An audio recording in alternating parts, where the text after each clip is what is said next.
नमस्कार दोस्तों, स्टार्ट करेंगे फिजिक्स का इंपॉर्टेंट टॉपिक जिसमें आज हम जानने वाले हैं इलेक्ट्रिक मोटर, यानी कि इलेक्ट्रिक मोटर कैसे वर्क करती है। आइए स्टार्ट करते हैं।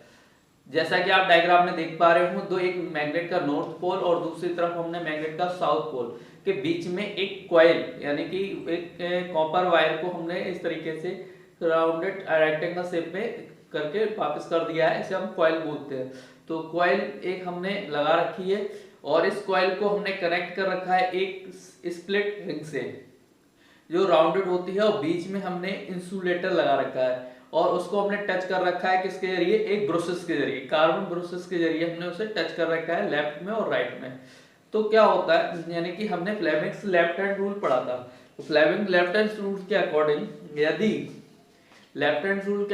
यदि मैग्नेटिक फील्ड नॉर्थ से साउथ की तरफ जा रहा है, मैग्नेटिक फील्ड और करंट की डायरेक्शन अपवर्ड बाहर की तरफ है, तो इस कॉइल पर इस कॉइल के लेफ्ट वाले में यानी कि एक फोर्स लगेगा जो ऊपर की ओर वर्क करेगा।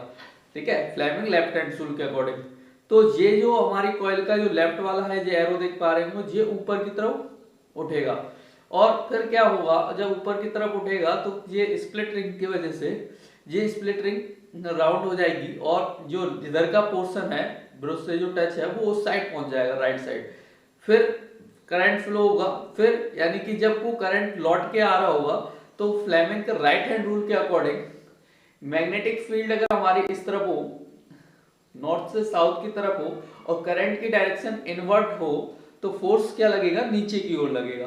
तो जब फोर्स नीचे की ओर लगेगा, आप देख पा रहे होंगे फोर्स नीचे की लगेगा, तो ये पूरी तरह से राउंडेड हो जाएगी।